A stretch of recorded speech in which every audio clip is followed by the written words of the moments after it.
All right, my friends, welcome back to Frogboy X1 Gaming. I'm Andrew, and today I want to talk to you guys about the B580 from Intel. And yeah, this is kind of exciting. This is going to be my first Intel GPU. I'm going to go ahead and pick this up on the 13th or as close to the 13th as possible. And I'm going to start exploring the Intel, I guess you could say the Intel experience, like I did with the AMD, like I've done with NVIDIA, and just try to explore the experience as a consumer for you as a consumer. So we're going to check this out. So let's go ahead and go over some of the stuff on this. It's the Intel Arc B series, also known as Battlemage. B580 microarchitecture is going to be the XE2. So that's the new platform. Obviously, our Alchemist was XE1. This is going to be XE2. It's on the TSMC N5 nanometer desktop. Obviously, it's going to launch on December 13th. It's going to have 20 X cores, XE cores. Yeah, that's what they call them, XE cores, with render slices 5, ray tracing units 20. That pretty much sounds like almost like an AMD architecture thing. You know, it's got like, you know, like for every CU that they have, they also have a ray tracing thing on there. So you got 20 ray tracing units, then the Intel X Matrix extension for XMX, which is 160, and then the X Vector core, or X Vector engines 160. The clock is going to be 2670 megahertz with GPU peak tops at 233, so just under the PlayStation 5 Pro on tops. The Pro has like, this thing is literally gonna be as good or slightly better than PS5 Pro, so that's kind of exciting. It'll be nice to like really do these things side by side. TDP is going to be 190 watts on this bad boy, with the PCIe Express configurations as 4.0 with 8 lanes. Yeah, this is 12 gigs of VRAM at GDDR6 and that's going to run on a 192-bit bus, so that's actually pretty dang good, to be completely honest with you. 192-bit bus, both the 4060 both the 4060 and the 7600 XT that this card is competing with in that segment.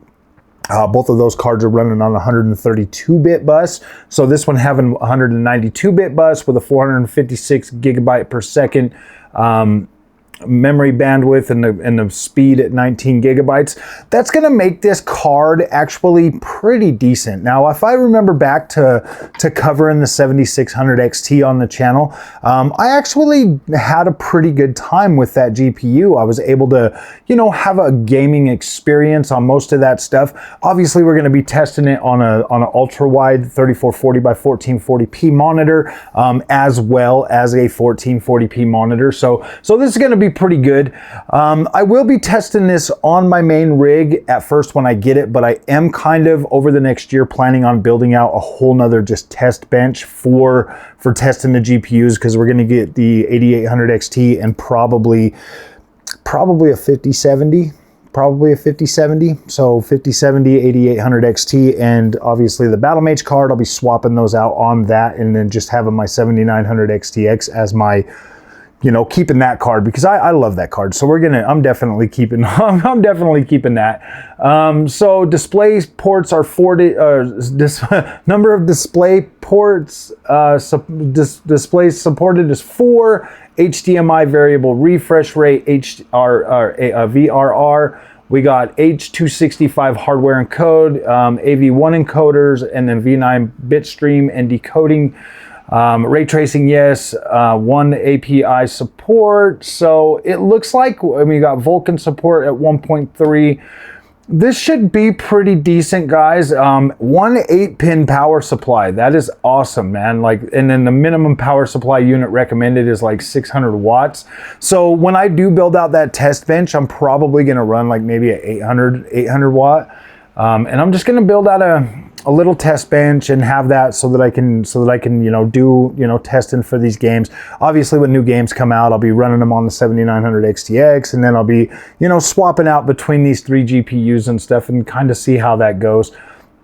Obviously, I just haven't decided what I'm going to build at. Probably like a 7700X with like, I don't know, 32 gigs of RAM, running on the AM5 platform. You know, just try to find like a little bundle or something.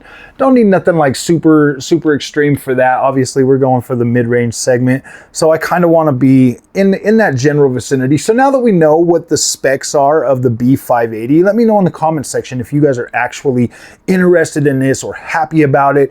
If you want to see Intel go after that low-end market, because that's where a lot of people are buying GPUs. To be completely honest with you, there is a pretty big segment of the PC space that really does buy into that lower end, you know, range or whatever, you know, because if we're being honest, those GPUs, honestly, like your 7600 XT or your 4060, I mean, obviously when I jumped into PC, I went with a 3060 Ti right out of the gate. So I know a lot of people are doing that. If I was doing that, then boom, that's where I was going. But come on, my friends, let's put it this way. I find myself in an interesting position because I was a hardcore console gamer moving over to PC. And you know, like when you're coming from that, when you're coming from like the console space to where, like, let's just put it this way. If you are in a place in your life, obviously in your 30s, 40s, older, you've got a career, you've got the money you've got more money than time, you know, like it just works out to be. My best advice for you, honestly, friends, my best advice for you is if you are considering going to PC because you want that better gaming experience that the consoles are just, you know, falling short or not able to deliver, and you just want more, don't waste your time going into the low end. Don't waste your time. Like, you're either gonna love PC or you're gonna hate it. I would just get the best that you can afford, honestly.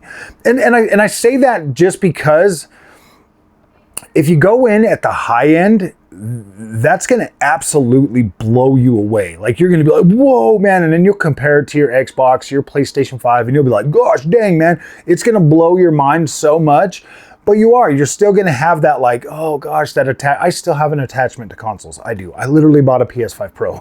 I still have that attachment to consoles. I don't know if that's gonna necessarily disappear until you start finding those experiences on PC that absolutely fully engage you, like console games are starting not to. Let's be real. Let's be honest.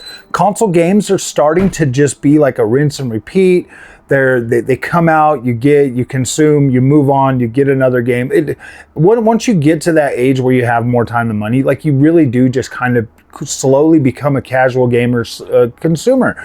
So I do recommend going PC because it's going to open your eyes to a significantly bigger ecosystem that only PC can really bring, because it's not tied to the same shackles as a console. You get a lot more. Now, I'll tell you guys, there's a lot of games out there that are absolutely, I mean, look at this, man. Like, that keyboard right there that I just bought, the SteelSeries keyboard costs more than a freaking GPU, dude. that keyboard alone, oh my gosh, let me show you. This freaking keyboard alone costs more than the freaking Intel, the Battlemage, bro. The Battlemage. That's insane. But you know what? This keyboard is so premium. Oh my gosh. After buying this and then sitting there, and this mouse is about half the cost. It was like 150 bucks or 160 bucks or something. But I'm telling you, man, like, the way this thing glides and it feels like when you're sitting there and you're playing, oh man, like I'm gonna download some of my RTS games. I got a pretty good amount of them. I'm gonna start, like, I feel like that's how I'm gonna start training myself to really start using keyboard and mouse, is do those and then do some shooter games, you know, just like kind of exploring like open world type stuff, and just kind of get used to like the button layout and stuff like that. I've been practicing on Star Wars Outlaws and some of that other stuff. So yeah, guys, this is exciting times. It's the new start of the new GPU generation. So of course, Froggy's going to be right there trying to help you the best.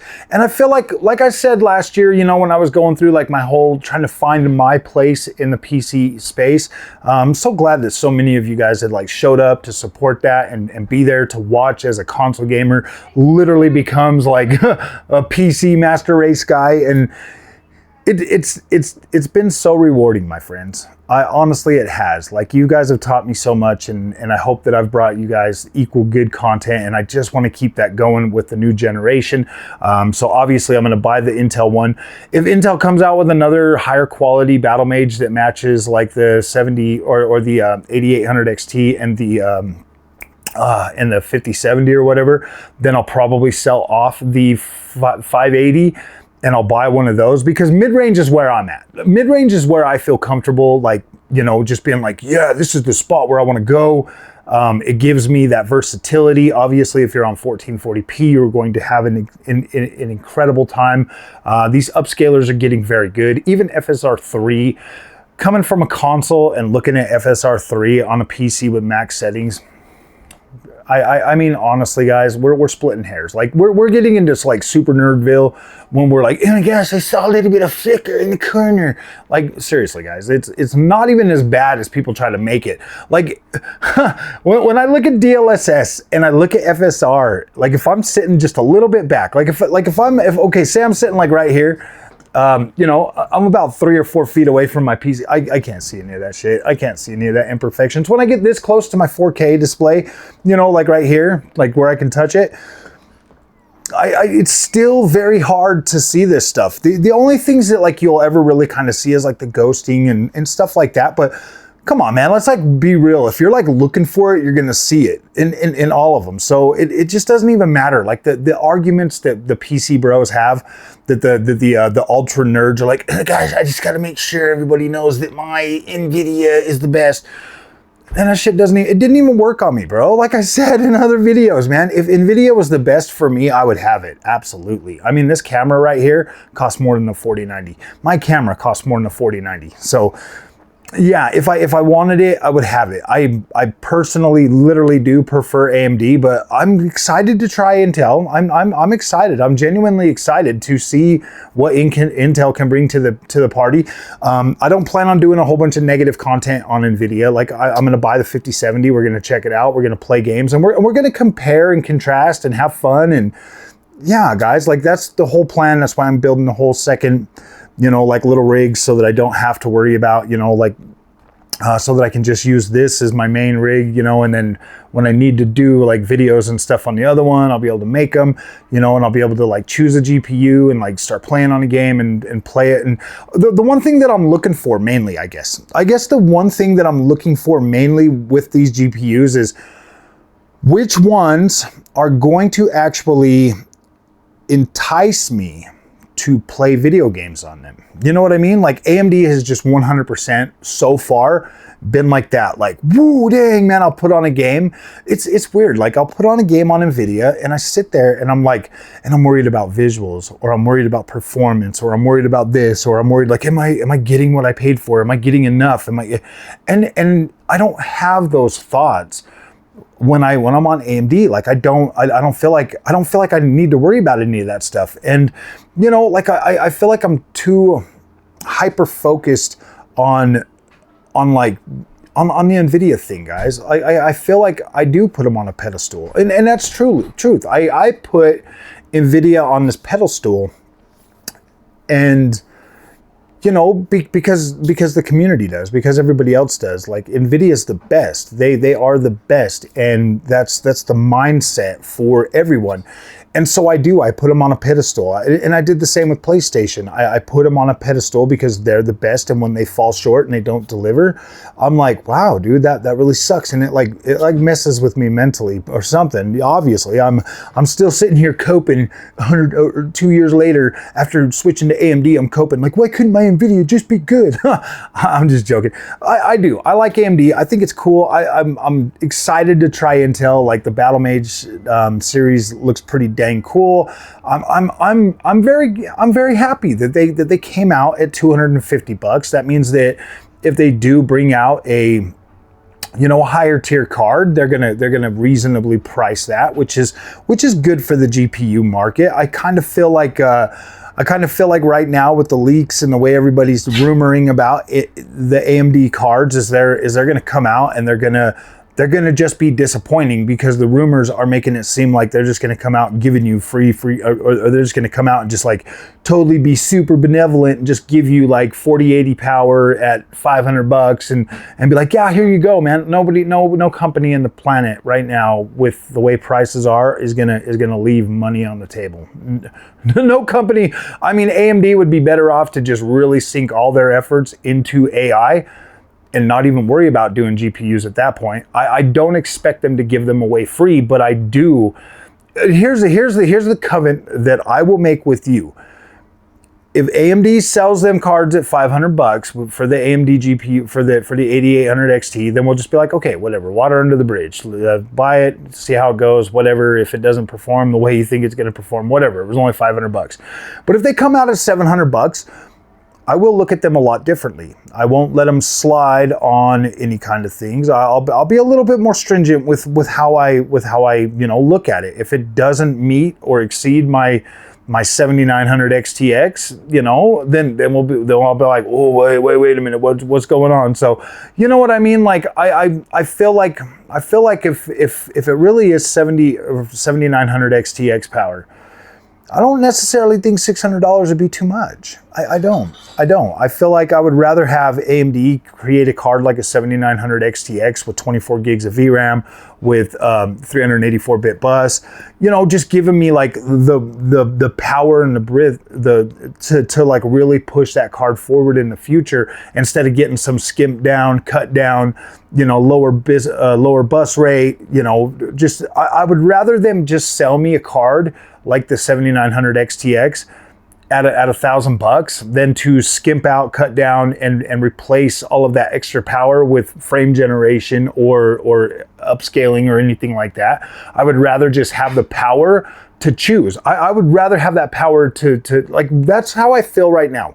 I feel like I have the power with my 7900 XTX to choose if I want native 3440 by 1440p with a good frame rate and turn on all the bells and whistles. I feel like I still have a choice, or if I want to throw on 4K, flip on the FSR and some MF2 and go 4K, and like I feel like I have so many more options right now than I would if my card was cut down to a point. And see, this is what I fear, and I want you guys to understand, this is what I fear, is that from now on, we're going to get really cut down cards that are essentially, like right now with this Intel card, I feel like it's a 1080p card, but they've added enough, AI upscaling, ray tracing, and frame generation so that they can be like, yeah, it's a 1440p card.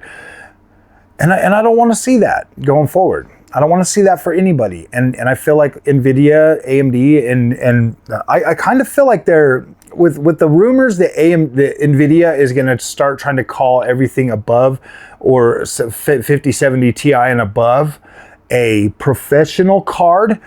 That kind of feels like to me that they're trying to reset the gaming GPU market. They are trying to cut us back and cut us down and overcharge for that other stuff, for the AI stuff, while still delivering us a small uptick on what we were getting, but at a more extreme price. I feel like if you look at that, that makes sense to me. Like a 5070 pretty much becoming the new 5080, because the 80 class card should be, we all know that the 80 class card was like the gaming titan, and the 90 cards were like the titans, and then the 90 class cards or whatever were like for the workstations. But I feel like they're squeezing us back even more, trying to take us down to like the 5070 so that they can start calling the 5070 the 5080, and then everything else above that to be their work or their professional GPUs, and pretty much just reshuffling the whole thing, and giving us what's left, and then moving the rest of the stuff forward, and then like overcharging it, knowing the gamers are still going to be like, oh, I gotta have a 5090, and they're going to go spend that $2,500 on that.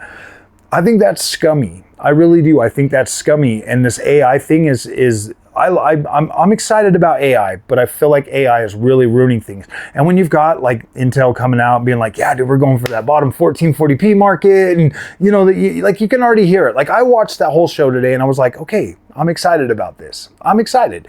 I don't need any other YouTuber to tell me, oh man, you should buy that card. No, I'm gonna buy it. I'm gonna buy it. 250 bucks, that sounds reasonable. I get to make content on it. I get to show you guys how it works, and then I get to satiate my hunger to see how the Intel experience works.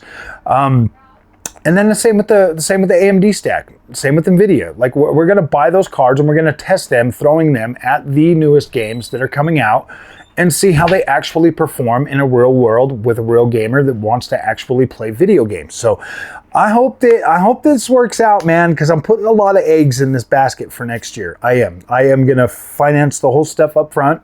The new build, the GPUs, all of this stuff, I'm gonna finance it all up front, and I'm just gonna move forward. I'm not even reaching out to any of these companies. I mean, I reached out to Intel, they ignored me. I reached out to AMD, they freaking ignored me. I would reach out to NVIDIA, but I'm not, yeah. So I'm just gonna do what I normally do and just buy the stuff myself and cover it the way I want to cover it. Period. Like I don't need them to tell me or try to, you know, shower me with gifts or anything like that, because that makes me feel uncomfortable. To be completely honest with you, that makes me feel uncomfortable. So yeah, guys, I don't know, man. We're gonna cover this stuff. We're gonna have some fun. Hopefully the channel grows. Hopefully we can, you know, give each other feedback and see how things are gonna pan out. But I kind of do feel like the market is shifting for GPUs and gamers. I do. I feel like instead of raw power, we're gonna have upscalers. I feel like instead of, you know, getting, you know, good features, we're gonna get more of the ray tracing. I don't mind that they're going more toward visuals, but at the same time, I still hope that there's just some sort of balance in the end. You know, I waited my whole life to come to PC, and now I feel like it's changing, and I feel like things are changing rapidly in the GPU market. I hear a lot of pain and anger out there amongst the PC guys, and it's frustrating. And then you've got consoles like the PS5 Pro that are coming out that are, you know, bringing AI upscaling, and they're doing a pretty decent job at it. I mean, you can say what you want. I've been very happy with my PS5 Pro.